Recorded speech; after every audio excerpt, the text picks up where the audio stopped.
Lesson 9.1 Production API Design Learning Objectives. By the end of this lesson, you'll know how to design and implement a production-grade API for your fine-tuned model, complete with authentication, rate limiting, input validation, error handling, and monitoring.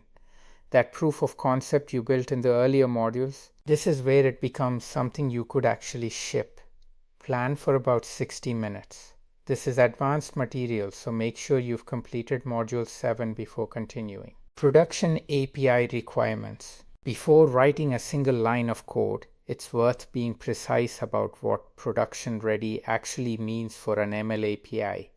It means authentication and authorization, so only the right people can call your model. Rate limiting. So one bad actor can't drain your GPU budget overnight. Input validation. So malformed or malicious payloads never reach your model.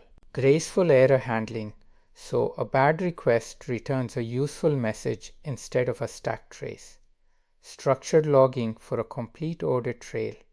Prometheus metrics, so you can observe performance over time. Auto-generated API documentation, so your teammates don't have to guess how to integrate. Health check endpoints, so orchestration systems know when your service is ready. API versioning, so you can evolve without breaking existing clients. And caching to avoid recomputing identical requests. Each of these isn't optional polish. They're the difference between a demo and a deployable service. Production-ready fast API template. Here's where the architecture comes together in code. The template starts by defining your application configuration, app name, version, model path, and Redis connection settings for caching. That configuration block is intentionally centralized so you can swap values for different environments without hunting through the code base. Logging is initialized early, before anything else, because you want a record of startup events and failures. Prometheus metrics are registered next. Specifically counters and histograms tracking HTTP request counts and model inference duration. These two metrics alone will tell you most of what you need to know about production behavior. Fast API is initialized with CORS middleware, which controls which origins are permitted to call your API.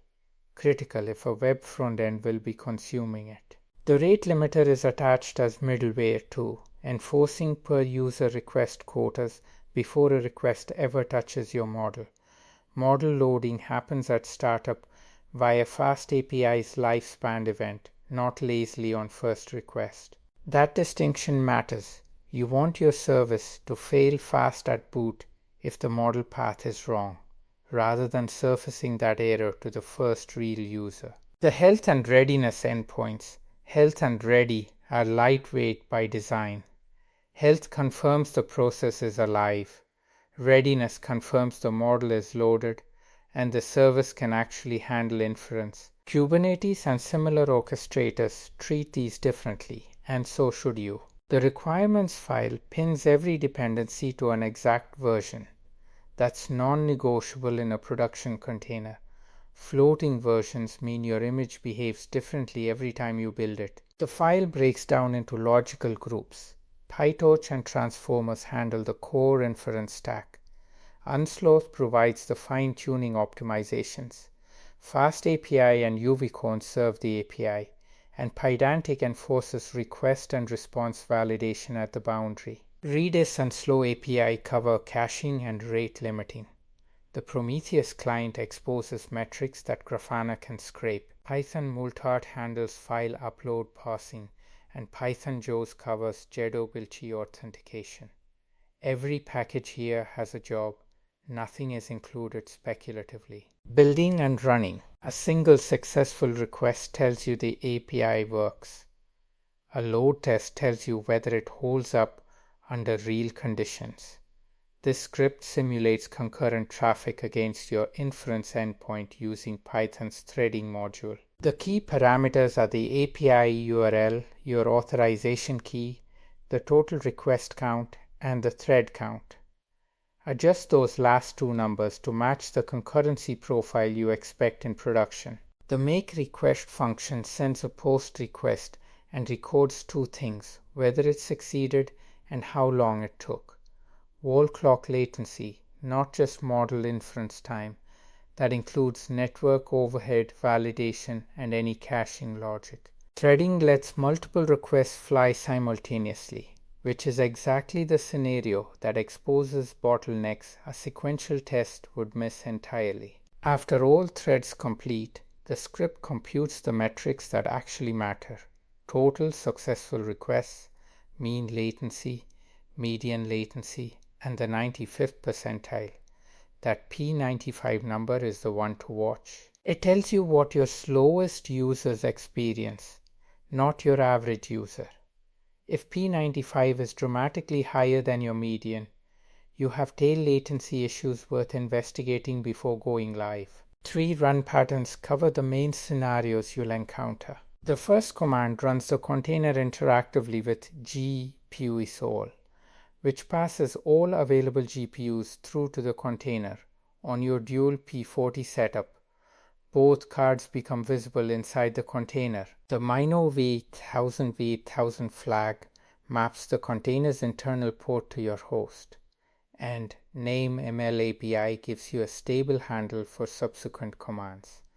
The second pattern is for development. Volume mounts for your models directory and cache mean changes to model files on the host are immediately reflected inside the container.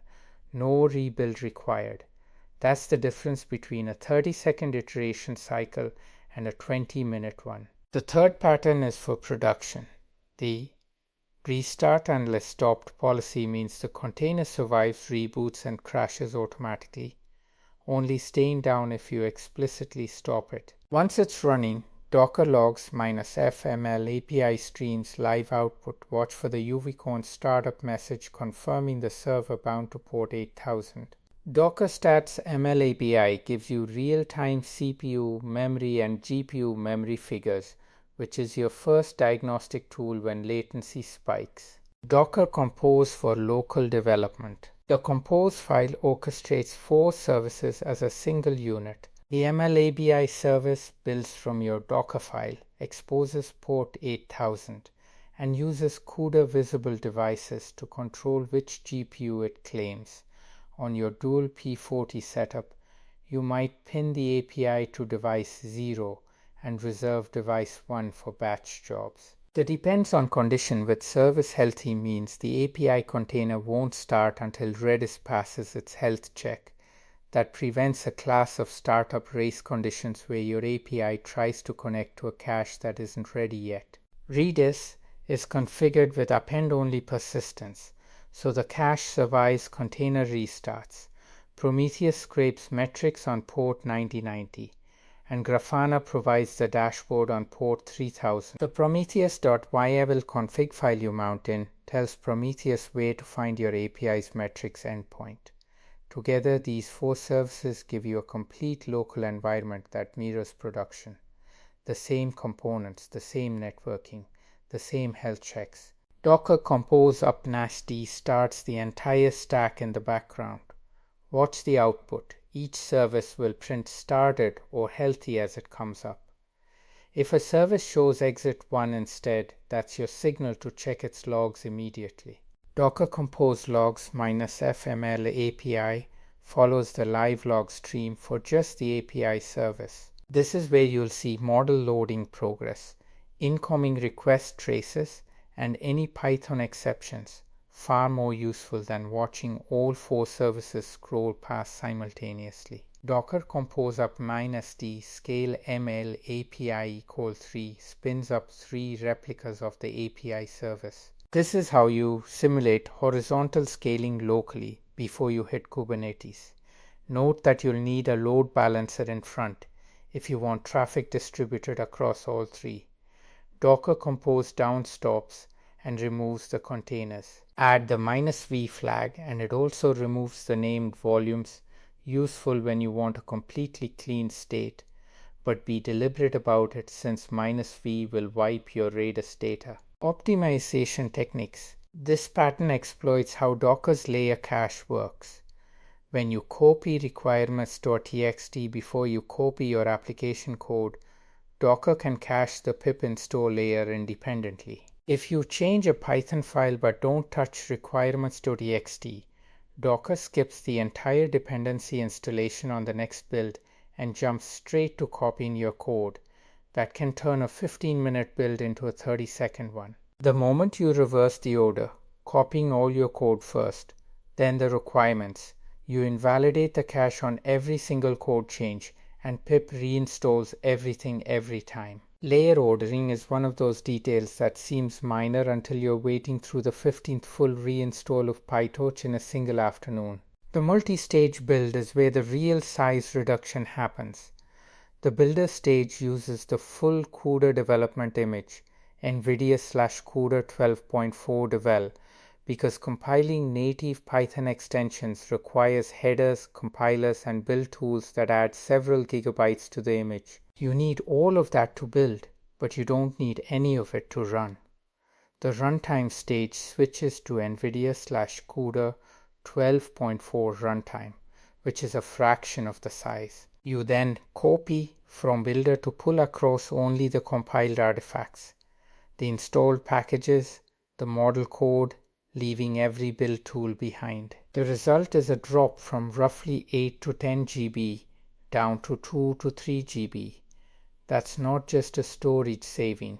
Smaller images pull faster from registries, start faster in Kubernetes, and have a smaller attack surface for security scanners. The Docker ignore file controls what gets sent to the Docker daemon when you run Docker build. Without it, Docker packages your entire project directory into the build context, including sexapy cache directories, compiled.pyc files, .git history, IDE configuration folders, log files, and documents. None of that belongs in your image, and sending it all to the daemon slows down every build. The patterns here exclude Python bytecode artifacts, virtual environments, version control metadata, editor configs, test output, and documentation directories. The practical effect is a smaller build context, faster transfers, and the guarantee that local artifacts that have no business being in a production container can't accidentally end up there. After adding a Docker ignore, you'll typically see the sending build context to Docker daemon size drop dramatically, sometimes by an order of magnitude. Even the base image choice affects final size. Starting from Python 3.1 Slim instead of Python 3.1 saves roughly 700 MB before you install a single package. The Slim variant strips out documentation, test suites, and optional locale data that the full image includes by default. The apt-get pattern here chains update, install, and cleanup into a single run instruction deliberately. Each run command creates a new image layer. If you run apt-get update in one layer and apt-get clean in a separate layer, the cached package lists from the first layer are permanently baked into the image even after the cleanup. Chaining them into one command means the layer that gets committed to the image is already clean. The no-catch-dir flag on pip install applies the same principle. Installation metadata that pip would normally cache for future reuse has no value inside a container that will never run pip again. Security best practices. Running containers as root is the single most common security mistake in containerized deployments. If an attacker finds a vulnerability in your application and the process is running as root, they have root access to the container and, depending on your configuration, potentially to the host. The fix is 2 lines. Run user admin su 1000 app user creates a dedicated system user with a predictable non-privileged UID. User app user switches all subsequent instructions and the final running process to that identity. Any file your application needs to write to must be explicitly owned by app user. The copy and run instructions before the user switch handle that. This is a hard requirement for any serious production deployment. 2 more size and security wins come from how you handle system packages. The No install recommends flag on apt-get install tells the package manager to skip suggested and recommended packages, things that improve the user experience of an interactive system but serve no purpose in a headless container. A typical package installation pulls in 30 to 50% fewer packages with this flag set. After installation, apt-get purge auto remove build essential removes the compiler toolchain and its dependencies. Build tools are required during compilation but become dead weight and a potential attack surface once the build is complete. Purging them from the same run layer that installed them means they never appear in the final committed layer at all. Combined with a slim base image and layer chained cleanup, these practices routinely cut 1 to 2 GB from images that would otherwise carry unnecessary baggage into production. Before any image goes to production, scan it for known vulnerabilities. The first command runs Docker's built-in Scout scan against ML Model API v1.0. The output categorizes findings by severity, critical, high, medium, low, and links each one to its CVE identifier. Pay attention to critical and high findings first. Many of them are addressable by simply updating the base image to a newer patch release. Trivy is a more comprehensive open source scanner that checks not just OS packages, but also Python dependencies. Run it against the same image and compare results. Trivy's output includes the affected package, the installed version, the fixed version, and a direct link to the CVE advisory. The goal isn't a zero finding report. Some low severity findings in system libraries are unavoidable. The goal is no critical findings and a documented decision for every high finding before you push to a registry. Secrets management is where a lot of otherwise well-built containers fall apart. Hard coding an API key into a Docker file embeds it permanently into every layer of the image. It's visible to anyone who pulls the image, even if you delete it in a later layer. Never do this. The first pattern passes the secret as an environment variable at runtime using Daggle API key, which reads the value from your host shell environment. The key never touches the image itself. This works well for development and single host deployments. For production and Docker Swarm, the secrets API is the right approach.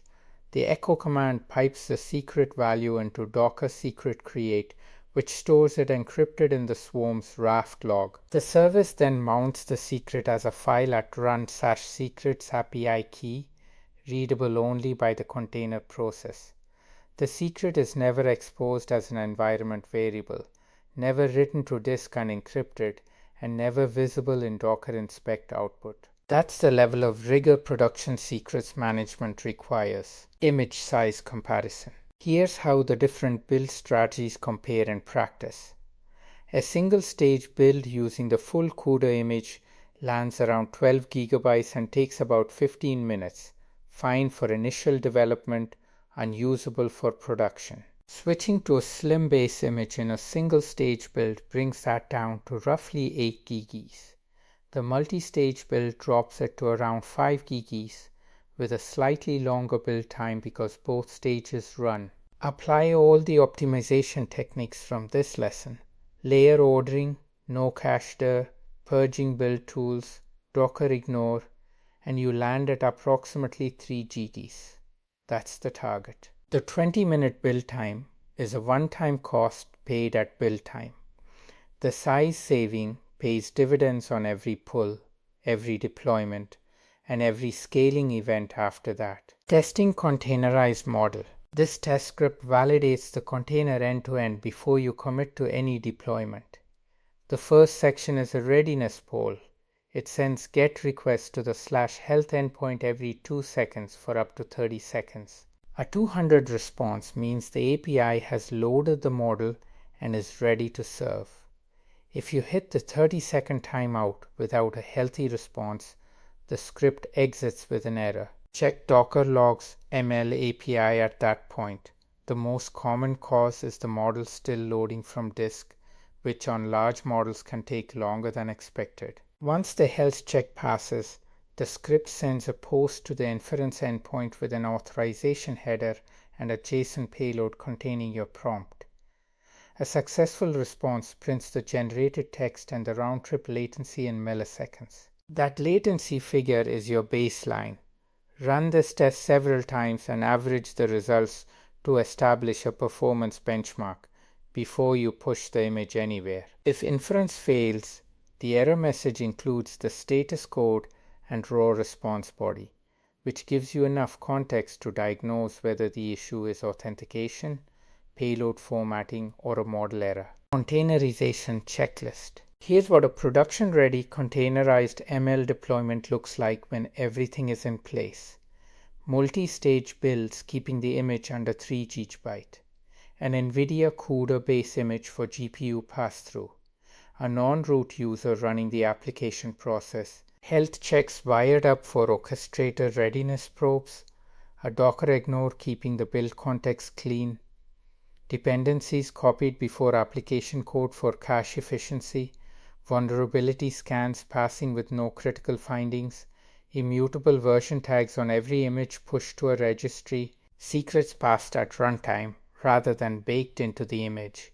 And volume mounts handling persistent model storage outside the container lifecycle. That's the complete picture. In lesson 9.3, you'll take this image and deploy it to Kubernetes, where orchestration, auto-scaling, and rolling updates become the next layer of the production story. The Docker workflow for a machine learning container follows a clear sequence, and understanding each transition matters. You start with your source code and Docker file, then run Docker build with the multi-stage configuration. Before that image goes anywhere, you run container unit tests. The readiness and inference test script from this lesson covers that step. Next, a security scan with Trivy or Docker Scout checks for vulnerabilities. Only after a clean scan does the image get pushed to a container registry. From the registry, it's available for Kubernetes to pull and deploy. Each gate in this pipeline exists for a reason. Tests catch functional regressions, scans catch security regressions, and the registry provides the immutable versioned artifact that Kubernetes deploys. Skipping any step means you're trading a known risk for an unknown one. This chart makes the value of image optimization concrete. The unoptimized image breaks down to roughly 1.2 GB for the base OS, 800 MB for system dependencies, 600 MB for Python packages, and around 2.2 GB for model weights, totaling close to 4.8 GB. After applying multi-stage builds, layer cleanup, and the no install recommends and no cache flags, the base OS layer drops to about 200 MB, system dependencies to 300 MB, and Python packages to 450. The model weights stay the same. You can't compress a fine-tuned model, but the surrounding infrastructure shrinks from roughly 2.6 GB down to under 1 GB. The total lands around 3.2 GB. That difference compounds. A 1.6 GB reduction means faster pulls from every registry, lower egress costs, and quicker cold starts when Kubernetes schedules a new pod on a node that doesn't have the image cached yet. The networking diagram shows how traffic flows through the containerized stack. Requests from the internet hit NGINX first. The reverse proxy handles TLS termination, rate limiting at the edge, and routing before anything reaches your application containers. Inside the Docker Bridge network, NGINX forwards to FastAPI on port 8000. FastAPI has two internal dependencies. The VLLM inference server on port 8080, which handles the actual model execution, and Redis on port 6379 for caching responses and storing rate limit state. None of these internal ports are exposed to the host directly. Only NGINX's port 443 is. That's intentional. The bridge network means the services can communicate with each other by service name, but an external actor can't reach Redis or VLLM directly. When you configure your Compose file or Kubernetes services, this topology is what you're implementing.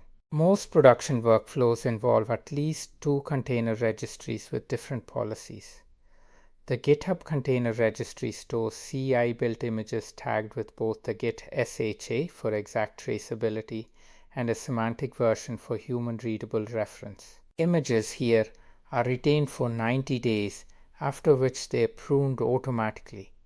AWS ECR holds production images. The critical difference is the promotion gate.